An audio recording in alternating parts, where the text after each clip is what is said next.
जय छठी मैया। हम मुन्नी झा आई एकटा छठी मैया के गीत सुनाबै छी तऽ सुनू और नीक लागत तऽ कनि लाइक कमेंट कऽ देबै। पहिले पहिले हम कयली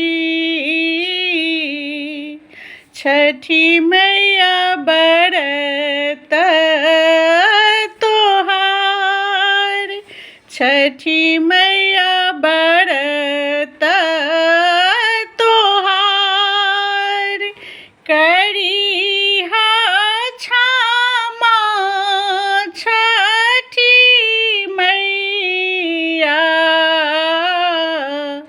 भूल चूकी गलती हमार, भूल चूकी गलती हमार, गोदी के बाल की बाके दीहा,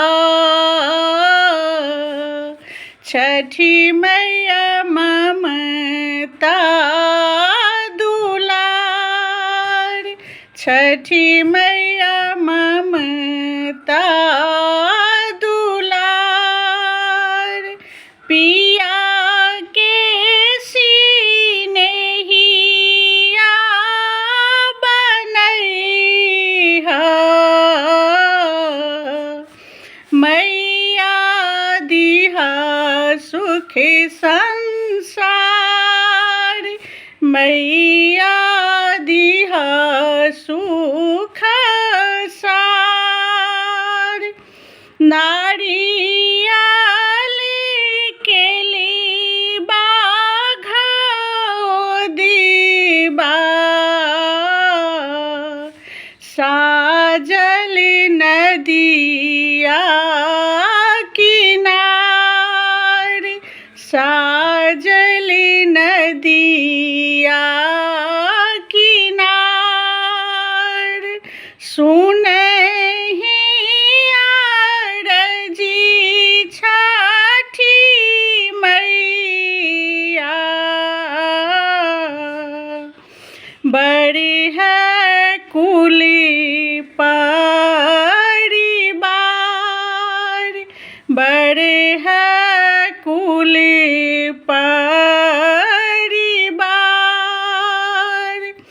घाट सजावल मनोहर, मैया भगती अपार, मैया तोरी भगती अपार, लीहिया रघी छठी मैया,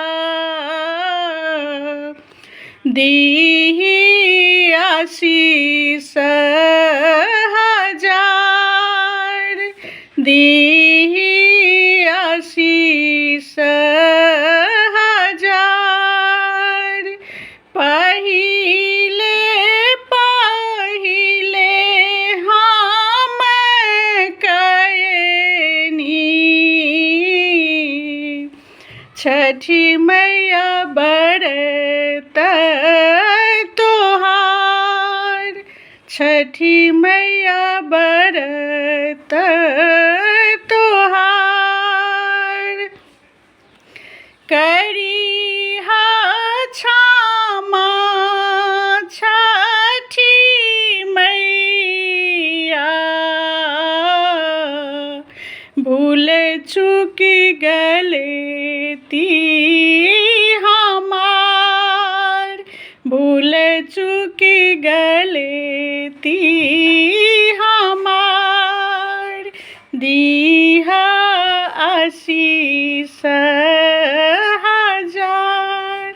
जय छठी मैया। कनि नीक लागत तऽ लाइक कमेंट जरूर कऽ देबै। जय मिथिला।